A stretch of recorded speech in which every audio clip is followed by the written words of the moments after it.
நாள் பெருகி வரும் மக்கள் தொகைக்கு ஏற்ப புரதப் பொருட்களின் உற்பத்தியை அதிகரிக்க வேண்டிய கட்டாயத்தில் நம் நாடு உள்ளது. இதற்காக கோழி இனங்களில் புதிய ரகங்களையும் புதிய தொழில்நுட்பங்களையும் உருவாக்க முயற்சி செய்ததன் ஒரு படிதான் காடை வளர்ப்பு. காடைகளில் பொதுவாக நோய் தாக்கம் குறைவு, பராமரிப்பு செலவுகளும் குறைவு, எல்லா தட்பவெட்ப நிலைகளிலும் நன்றாக வளரும். இதனால் அனைத்து தரப்பினரும் இந்த காடை வளர்ப்பை ஒரு தொழிலாக மேற்கொள்ளலாம். நாமக்கல் கால்நடை மருத்துவக் கல்லூரி மற்றும் ஆராய்ச்சி நிலையத்தில் கண்டுபிடிக்கப்பட்ட நாமக்கல் காடை மற்றும் நாமக்கல் தங்க காடை ரகங்கள் தமிழ்நாட்டில் உள்ள விவசாயிகளால் பெருமளவு வளர்க்கப்பட்டு வருகிறது. பொதுவாக காடைகளுக்கான கொட்டகை அமைக்கும் பொழுது கொட்டகையின் அகலம் 25 அடிக்கு மிகாமல் பார்த்துக் கொள்ள வேண்டும். நல்ல காற்றோட்ட வசதி இருக்க வேண்டும். கிழக்கு மேற்காக கொட்டகை அமைந்திருக்க வேண்டும். கொட்டகையின் மையப்பகுதி 12 அடி இருக்க வேண்டும். பக்கவாட்டு சுவர் 1 அடி கட்டி அதற்கு மேல் 8 அடி உயரத்திற்கு கம்பி வலை போட்டிருக்க வேண்டும். ஓடு, கீற்று கொட்டகை, ஆஸ்பெஸ்டாஸ் போன்றவற்றை கொண்டு கூரை அமைக்கலாம். தரை சிமெண்ட் தரையாக இருப்பது நல்லது. ஆழ்கூள முறையில் வளர்க்கும் பொழுது தரையில் தேங்காய் நார், உமி, கடலை பொட்டு போன்றவற்றை அரை அடிக்கு போட்டிருக்க வேண்டும். 1000 சதுர அடிக்கு 300 முதல் 400 கிலோ வரை ஆழ்கூளங்களை பயன்படுத்தலாம். ஆழ்கூள முறையில் வளர்க்கும் பொழுது 1 சதுர அடிக்கு 5 காடை என்ற முறையிலும், கூண்டு முறையில் வளர்க்கும் பொழுது 1 சதுர அடிக்கு 6 வார வயது வரை 7 காடைகள் என்ற முறையிலும் வளர்க்கலாம். கூண்டு முறையில் வளர்க்கப்படும் பொழுது எரிசக்தி வீணாகாமல் நல்ல எடை கிடைக்கும். காடை குஞ்சுகளை கொட்டகையில் கொண்டு வந்து விடும் பொழுது முறையான குஞ்சு தடுப்பான் அமைத்து தரையில் காகிதத்தாள்களை விரித்து அதில் காடை குஞ்சுகளை விட வேண்டும். காடை குஞ்சுகளுக்கு தேவையான தீவனம் மற்றும் தண்ணீர் கலன்களை ஒரு குறிப்பிட்ட இடைவெளியில் வைத்து அதில் சுத்தமான தண்ணீரும் ஆரோக்கியமான தீவனத்தையும் காடைகளுக்கு அளிக்க வேண்டும். காடை குஞ்சுகள் பொதுவாக குறைந்த உடல் எடை கொண்டிருப்பதால் தண்ணீர் கலன்களில் விழுந்து மூழ்கி இறந்து விடாமல் இருப்பதற்கு தண்ணீர் கலன்களில் கோலி குண்டுகளை போட்டு வைக்க வேண்டும். உடல் வெப்பத்தை சீராக வைப்பதற்கு செயற்கை வெப்பம் அளிக்க வேண்டும்.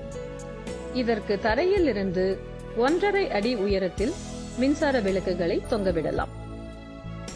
குஞ்சு பருவத்தில் முதல் 5 நாட்களில் 10 முதல் 15% வரை இறப்பு இருக்கும். அதனால் குஞ்சு பருவ பராமரிப்பில் மிகவும் கவனமாக இருக்க வேண்டும். ஆண் மற்றும் பெண் காடைகளை 3 வார வயதில் வித்தியாசம் காணலாம்.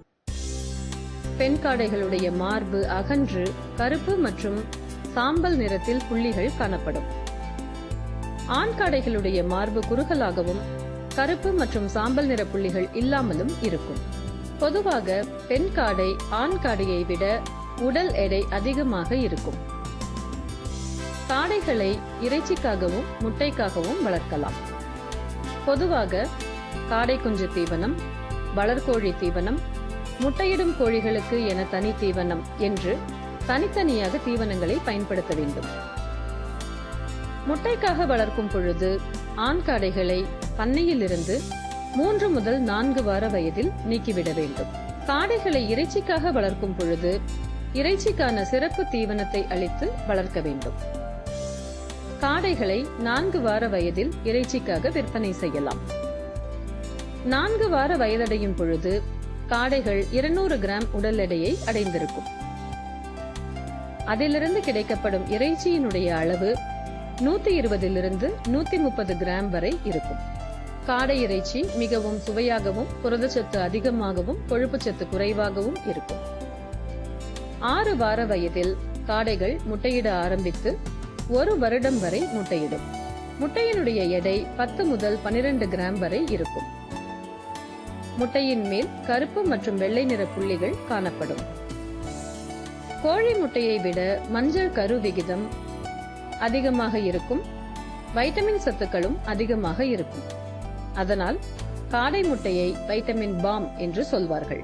காடைகள் மாலை 4 மணியிலிருந்து 7 மணிக்குள் அதிகமாக முட்டையிடும். முட்டையின் ஓடு மெலிதாக காணப்படுவதால் கையாளும் போது கவனமாக கையாள வேண்டும். முட்டையிடும் காடைகளுக்கு 14 முதல் 18 மணி நேரம் வெளிச்சம் கொடுக்க வேண்டும். இதனால் முட்டை உற்பத்தி அதிகரிப்பதோடு குஞ்சு பொரிக்கும் திறனும் அதிகரிக்கும். காடை முட்டைகளிலிருந்து காடை குஞ்சுகள் உற்பத்தி செய்யும் பொழுது காடை முட்டைகளை கவனமாக சேகரித்து முறையாக சேமித்து வைத்து குஞ்சு பொரிப்பானில் அடிக்க வேண்டும். காடை உற்பத்திக்கென பயன்படுத்தப்படும் குஞ்சு பொரிப்பான் சுத்தமாக பராமரிக்கப்பட வேண்டும். அந்த குஞ்சு பொரிப்பானில் முட்டைகளை அடுக்கியதிலிருந்து 21 நாட்கள் கழித்து நமக்கு தரமான காடை குஞ்சுகள் கிடைக்கும். குஞ்சு பொரிப்பானிலிருந்து எடுக்கப்பட்ட காடை குஞ்சுகள் விற்பனைக்காக வைக்கப்படுகிறது. காடை வளர்ப்பில் 2 விஷயங்களில் மிகவும் கவனமாக இருக்க வேண்டும். சுத்திகரிக்கப்பட்ட தண்ணீரை மட்டுமே காடைகளுக்கு கொடுக்க வேண்டும். ஏனெனில் காடைகளில் ஈகோலையின் தாக்கம் அதிகமாக இருக்கும். கோடை காலத்தில் வெப்ப அயற்சியினால் காடைகளில் இறப்பு அதிகமாக இருப்பதை தவிர்ப்பதற்கு நீர்த்தெளிப்பான்களை கொட்டகையில் பயன்படுத்தலாம். குறைந்த பராமரிப்பு செலவில் நிறைய லாபம் கொடுக்கக்கூடிய இந்த காடை வளர்ப்பை ஊரக இளைஞர்கள், விவசாயிகள், வேளாண் பெண்கள் தொழிலாக மேற்கொள்ளலாம். இறைச்சிக்கான காடை குஞ்சுகள் 7 ரூபாய்க்கு நாமக்கல் கால்நடை மருத்துவக் கல்லூரி மற்றும் ஆராய்ச்சி நிலைய பண்ணை வளாகத்தில் கிடைக்கிறது. இளைஞர்கள் மற்றும் வேலையில்லா பட்டதாரிகள், சுய உதவிக்குழுக்கள், சிறு குறு விவசாயிகள் இந்த இறைச்சி காடை வளர்ப்பை சுய தொழிலாக மேற்கொண்டு பொருளாதார வளர்ச்சி அடையலாம். எங்கள் கோழியின் அறுவைத்துறையில் பார்த்தீங்கன்னா ஒவ்வொரு வாரமும் கிட்டத்தட்ட 8000 to 10,000 காடை குஞ்சுகள் விவசாயிகளுக்கு கொடுக்குறோம். இந்த விவசாயிகள் பார்த்திங்கன்னா தமிழ்நாட்டில் பல மாவட்டங்கள்லேருந்து இங்கே வராங்க. திருவண்ணாமலை, விழுப்புரம், திண்டுக்கல், கரூர், சேலம், திருச்சி, இந்த மாதிரி பல மாவட்டத்துலேருந்து வாரம் வாங்கிட்டு போகிறாங்க. இந்த காடை குஞ்சு பார்த்திங்கன்னா ஒரு நாள் வயதுடைய காடை குஞ்சு 7 ரூபாய்க்கு தரோம். இது போக நாங்கள் தாய் காடை குஞ்சுகளும் தரோம். எங்கள்கிட்ட ஒரு முறை தாய் காடை குஞ்சு வாங்கிட்டு போயிட்டாங்கன்னா அவங்க குஞ்சு பொரிப்பு வச்சுருக்கும்போது ஒரு வருஷத்துக்கு திருப்பி எங்கிட்ட காடை குஞ்சு வாங்க வேண்டியதில்லை. அவங்க அந்த தாய் காடையிலேருந்து அவங்களே தேவையான குஞ்சுகள் உற்பத்தி பண்ணிக்கலாம். அந்த மாதிரி உள்ள தாய் காடை குஞ்சுகள் ஒரு நாள் வயதுடைய குஞ்சுகள் 15 ரூபாய்க்கு தரோம். இந்த குஞ்சுகளெலாம் எப்படி பதிவு பண்ணுறதுன்னு பார்த்திங்கன்னா எங்கள் அலுவலக தொலைபேசிக்கு ஒவ்வொரு திங்கட்கிழமையும் காலையில் 9 மணிலேருந்து மதியம் 1 மணி வரல நாங்கள் அந்த பதிவை எடுத்துக்குவோம்.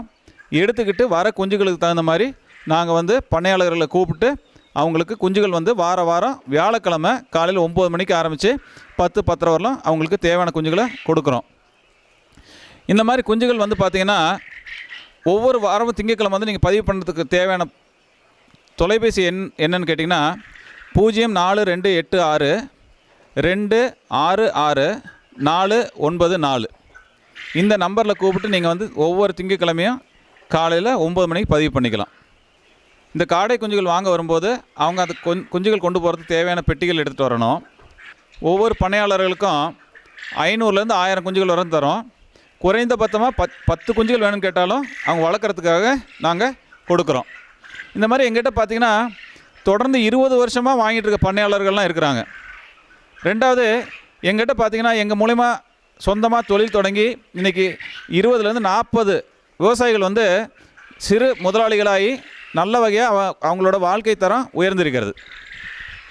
வணக்கம், என் பேர் ராஜேஷுங்க. நான் நாமக்கல் மாவட்டம் கரடிப்பட்டி பஞ்சாயத்து பாப்பநாயக்கம்பட்டிங்கிற ஊரில் காடை தொழில் 10 வருஷமாக பண்ணிகிட்டு இருக்கேங்க.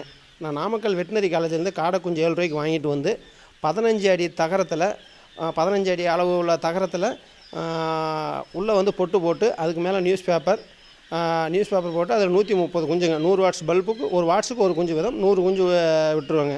அதில் 100 குஞ்சுக்கு ஒரு மஞ்சள் கலர் தட்டு, தீனி தட்டும் 1 லிட்டர் தண்ணி டப்பா ஒன்றும் இருக்குங்க. அதில் கோழி குண்டு போட்டிருக்கோம். இந்த கோழி குண்டு எதுக்குன்னா இப்போ காடை குஞ்சு ஒன்றோட ஒன்று மேலே ஏறி உள்ளே தண்ணியில் மூழ்கி சாவாமல் இருக்கிறதுக்கோசரம் இந்த கோழி குண்டு போட்டிருக்காங்க.